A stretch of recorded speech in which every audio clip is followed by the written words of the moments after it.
Hello everybody, my name is Jamie Chambers. I'm one of the trainers with the test group, and today I want to talk to you about a few tips I have in regards to developing into an effective leader. Tip number one, always be willing to learn. Always be willing to learn. I don't know if anybody's a sports fan, but let's look at two football teams, and I'm just picking these off the top of my head. Let's look at somebody in the Premiership.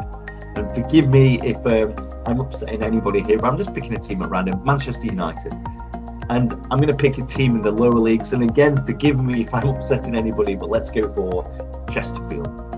Now, one would assume that Manchester United, who are in the Premiership, are in a higher league than Chesterfield. Don't need to train as much. They don't need to run as much, to do as much fitness work, or practice as many free kicks because they're at a higher level than Chesterfield. One would assume that Chesterfield has to work harder because they're in a lower league. But that's not true.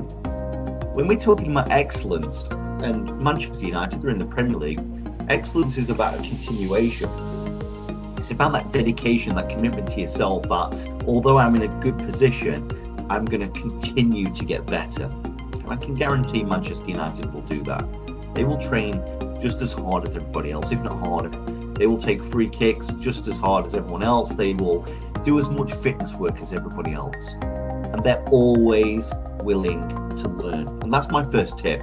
I'll break this down a little bit here. So, number one, within this tip is make sure that you're looking what other great leaders are doing. Leaders that are around you, people that maybe lead you, people that you've had in a previous job role.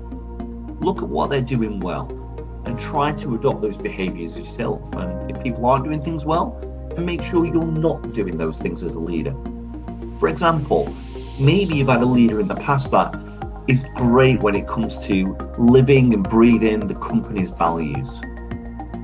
I don't know what they are, but let's say professionalism, openness, respect, keeping promises.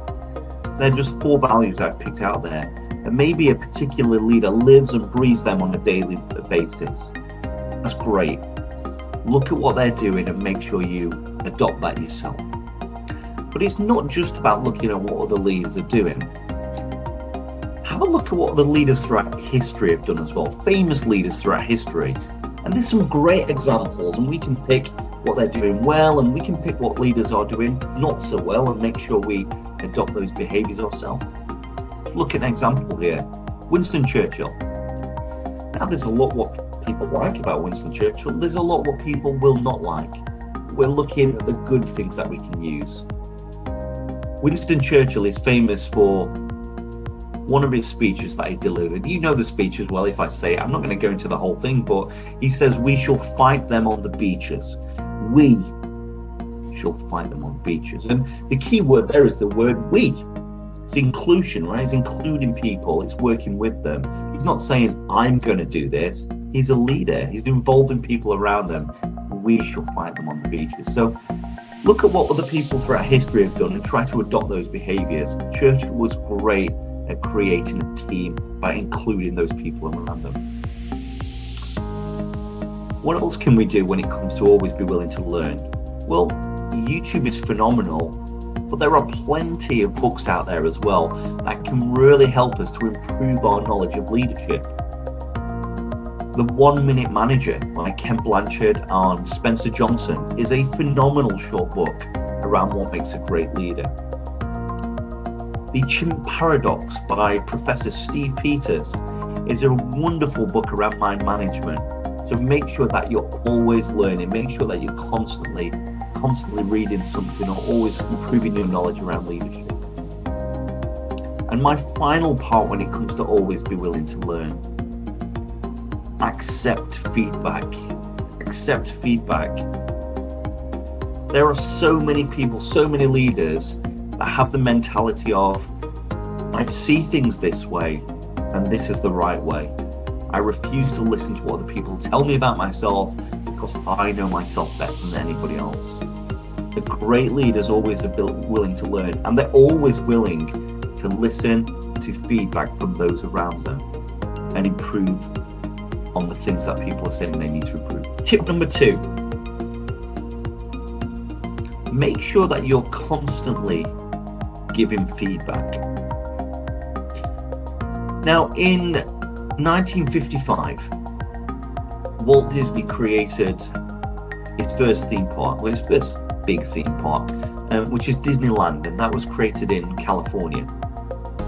What was really interesting when he created the theme park is he refused to put air conditioning in the management office. And this is California, it's pretty warm, and he refused to put air conditioning in there.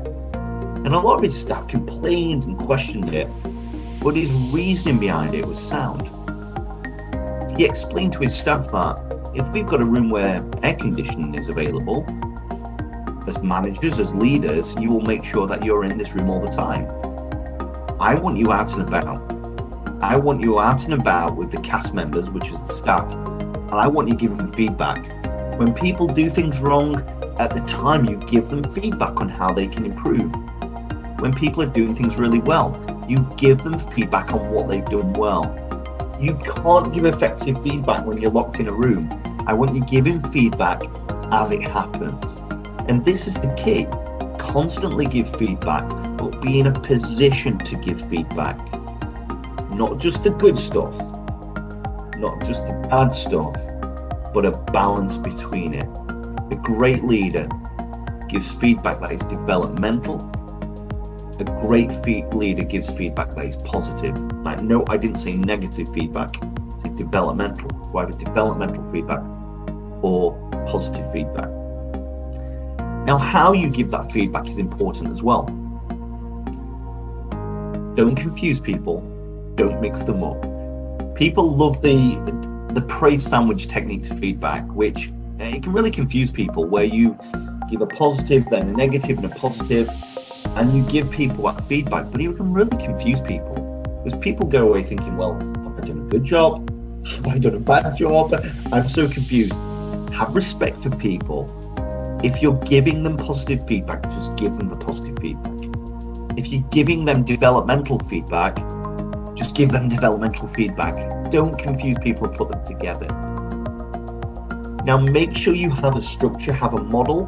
There are many different ways that you can give feedback, but my favorite is something called the AID model, which is AID.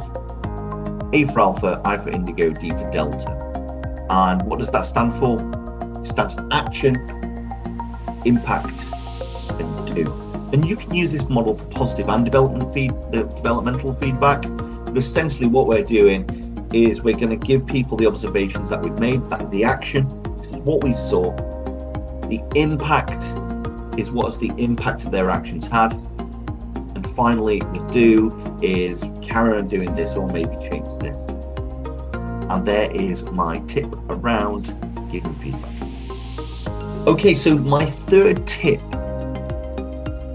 around leadership and developing into a great leader is situational leadership. Now, I hear the question quite a lot, what is your leadership style? What is your leadership style? And it's kind of a flawed question, because when we ask people what their leadership style is, people will give one answer and they will take that and run with it. We're dealing with people. People are complex, people are different, people have different attitudes, different beliefs, different values. Some people are comfortable doing certain things, some people are not comfortable doing certain things. Some people will like you, some people won't like you. Some people will enjoy what they're doing, some people won't.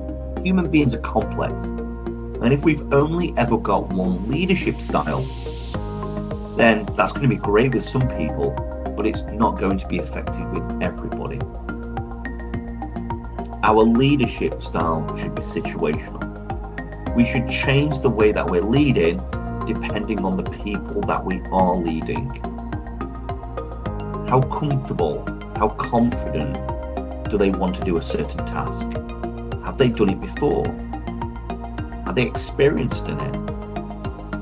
Have they got the capability to go and do it on their own without any direction?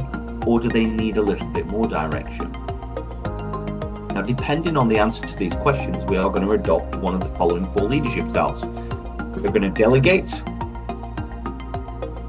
we're going to support, we're going to coach, or we're going to direct.